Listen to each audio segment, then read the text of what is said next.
ಹಿಂದೂ ಧರ್ಮದಲ್ಲಿ ತುಳಸಿ ಗಿಡಕ್ಕೆ ಅಪಾರವಾದ ಮಹತ್ವವಿದೆ. ಈ ಗಿಡವನ್ನು ಪ್ರತಿದಿನ ಮನೆಯಲ್ಲಿ ಪೂಜಿಸಲಾಗುತ್ತದೆ. ಆದರೆ ಇದರಿಂದ ಇನ್ನೂ ಹೆಚ್ಚಿನ ಪ್ರಯೋಜನ ಬೇಕು ಎಂದರೆ ಈ ಗಿಡದ ಪಕ್ಕ ಈ ಒಂದು ವಸ್ತುವನ್ನು ಇಡಬೇಕು. ಆ ವಸ್ತು ಯಾವುದು ಹಾಗೂ ಅದರಿಂದ ಯಾವ ರೀತಿ ಪ್ರಯೋಜನ ಸಿಗುತ್ತದೆ ಎಂಬುದನ್ನು ತಿಳಿಯೋಣ. ತುಳಸಿ ಗಿಡ ಪ್ರತಿಯೊಬ್ಬರ ಮನೆಯಲ್ಲಿ ಇರುತ್ತದೆ. ಇದನ್ನು ಪೂಜನೀಯ ಸಸ್ಯವಾಗಿ ಹಾಗೂ ಆರೋಗ್ಯಕ್ಕೆ ಸಹ ಉತ್ತಮ ಎಂದು ಪರಿಗಣಿಸಲಾಗುತ್ತದೆ. ಅದಕ್ಕೆ ಪ್ರತಿದಿನ ತುಳಸಿ ಪೂಜೆ ಮಾಡಲಾಗುತ್ತದೆ. ಕೆಲವರಂತೂ ಪ್ರತಿದಿನ ವಿಶೇಷವಾದ ಪೂಜೆಯನ್ನೇ ಮಾಡುತ್ತಾರೆ. ಅಷ್ಟರ ಮಟ್ಟಿಗೆ ತುಳಸಿ ಗಿಡಕ್ಕೆ ಪ್ರಾಮುಖ್ಯತೆ ಇದೆ. ತುಳಸಿ ಗಿಡವನ್ನು ಪೂಜೆ ಮಾಡುವುದರಿಂದ ಅನೇಕ ರೀತಿಯಾಗಿ ನಾವು ಅದೃಷ್ಟವನ್ನು ಪಡೆಯಬಹುದು. ಜ್ಯೋತಿಷ್ಯ ನಂಬಿಕೆಗಳ ಪ್ರಕಾರ ತುಳಸಿ ಗಿಡವನ್ನು ಪೂಜಿಸುವುದರಿಂದ ಹಲವಾರು ಪ್ರಯೋಜನಗಳು ನಮಗೆ ಸಿಗುತ್ತದೆ. ಅಲ್ಲದೆ ತುಳಸಿಯಿಂದ ನಮ್ಮ ಅನೇಕ ಕಷ್ಟಗಳು ಪರಿಹಾರವಾಗುತ್ತದೆ. ಮುಖ್ಯವಾಗಿ ಆರ್ಥಿಕವಾಗಿ ಇದರಿಂದ ಲಾಭವಾಗುತ್ತದೆ ಎನ್ನಲಾಗುತ್ತದೆ. ಈ ತುಳಸಿಯಿಂದ ನಾವು ನಮ್ಮ ಜೀವನದಲ್ಲಿ ದೊಡ್ಡ ಬದಲಾವಣೆ ಆಗುತ್ತದೆ ಎನ್ನಬಹುದು. ಹೌದು, ಹಾಗಾಗಿ ನಮ್ಮ ಸಂಪ್ರದಾಯದಲ್ಲಿ ಈ ತುಳಸಿಗೆ ಹೆಚ್ಚಿನ ಮಹತ್ವವಿದೆ. ಇನ್ನು ಕಾಡುತ್ತಿರುವ ಬಡತನವನ್ನು ನಿವಾರಿಸಲು ತುಳಸಿ ಸಹಾಯ ಮಾಡುತ್ತದೆ ಎನ್ನುವ ನಂಬಿಕೆ ಇದೆ. ಆದರೆ ಈ ತುಳಸಿಗೆ ಸಂಬಂಧಿಸಿದ ಕೆಲ ಪರಿಹಾರ ಮಾಡಿದರೆ ನಮ್ಮ ಹಣದ ಸಮಸ್ಯೆಗಳಿಗೆ ಮುಕ್ತಿ ಸಿಗುತ್ತದೆ.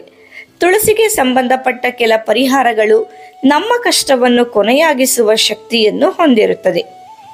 ನಿಮಗೂ ಆರ್ಥಿಕವಾಗಿ ಸಮಸ್ಯೆ ಇದ್ದರೆ ಈ ಪರಿಹಾರಗಳನ್ನು ಮಾಡಿ ನೋಡಿ.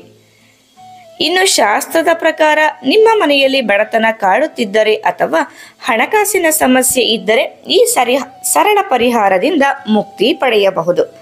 ನೀವು ಮಾಡಬೇಕಿರೋದು ಇಷ್ಟೇ: ಪ್ರತಿದಿನ ಬೆಳಗ್ಗೆ ಪೂಜೆ ಮಾಡುವಾಗ ತುಳಸಿ ಗಿಡಕ್ಕೆ ನೀರು ಹಾಕಿದ ನಂತರ ಕಬ್ಬಿನ ರಸವನ್ನು ನೈವೇದ್ಯ ಮಾಡಬೇಕು ಅಥವಾ ಗಿಡದ ಬುಡಕ್ಕೆ ಹಾಕಬೇಕು. ಇದನ್ನು ಮಾಡುವುದರಿಂದ ನಿಮಗೆ ಅನೇಕ ಕಷ್ಟಗಳಿಂದ ಮುಕ್ತಿ ಸಿಗುತ್ತದೆ. ಆದರೆ ಈ ರೀತಿ ಪರಿಹಾರ ಮಾಡಲು ಸಹ ಕೆಲವು ನಿಯಮಗಳಿವೆ. ನೀವು ಮೊದಲು 1 ಲೋಟ ಕಬ್ಬಿನ ರಸವನ್ನು ತೆಗೆದುಕೊಂಡು ಅದರ ಮೇಲೆ ಕೈ ಇಟ್ಟುಕೊಳ್ಳಿ. ನಂತರ ತುಳಸಿ ಮಂತ್ರವನ್ನು 7 ಬಾರಿ ಜಪಿಸಿ. ಜಪಿಸಿದ ನಂತರ ಬೇರಿನ ಬಳಿ ಹಾಕಿ ಅಥವಾ ಹಾಗೆಯೇ ಲೋಟವನ್ನು ಇಡಿ. ಇದರಿಂದ ಲಕ್ಷ್ಮೀ ಕೃಪೆಗೆ ಪಾತ್ರರಾಗಬಹುದು ಎನ್ನಲಾಗುತ್ತದೆ. ಇದು ನಿಮ್ಮ ಆರ್ಥಿಕ ಪರಿಸ್ಥಿತಿಯನ್ನು ಸುಧಾರಿಸಲು ಅನೇಕ ರೀತಿಯಲ್ಲಿ ಸಹಾಯ ಮಾಡುತ್ತದೆ ಎಂದರೆ ತಪ್ಪಾಗಲಾರದು. ಇನ್ನು ಕೆಲವರಿಗೆ ಅದೆಷ್ಟೇ ಕಷ್ಟಪಟ್ಟರೂ ಸಂಪಾದನೆ ಮಾಡಿದ ಹಣ ಉಳಿಸಲು ಸಾಧ್ಯವಾಗಿಲ್ಲ ಎನ್ನುವ ಕೊರಗಿರುತ್ತದೆ. ನಿಮಗೂ ಇದೇ ರೀತಿ ಆಗುತ್ತಿದ್ದರೆ ತುಳಸಿಯಿಂದ ಪರಿಹಾರ ಪಡೆಯಬಹುದು. ಈ ಎಲ್ಲ ಸಮಸ್ಯೆಗಳಿಂದ ಪರಿಹಾರ ಪಡೆಯಲು ಪ್ರತಿದಿನ ಬೆಳಗ್ಗೆ ಸ್ನಾನದ ನಂತರ ತುಳಸಿ ಗಿಡಕ್ಕೆ ನೀರನ್ನು ಅರ್ಪಿಸಿ. ಈ ರೀತಿ ಮಾಡುವುದರಿಂದ ನಿಮ್ಮ ಹಣಕಾಸಿನ ಸಮಸ್ಯೆಗಳಿಂದ ಮುಕ್ತಿ ನೀಡುತ್ತದೆ.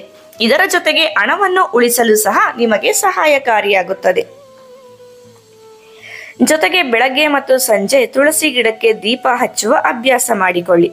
ಈ ರೀತಿ ದೀಪ ಬೆಳಗುವುದರಿಂದ ಲಕ್ಷ್ಮಿಯ ಕೃಪೆಗೆ ಪಾತ್ರರಾಗಬಹುದು.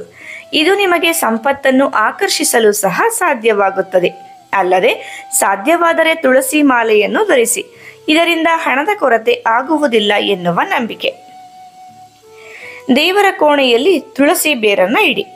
ಶನಿದೋಷ ನಿವಾರಣೆಯಾಗಬೇಕಾದರೆ ದೇವರ ಕೋಣೆಯಲ್ಲಿ ತುಳಸಿ ಬೇರನ್ನು ಇಟ್ಟು ಪ್ರತಿನಿತ್ಯ ಪೂಜಿಸಿ.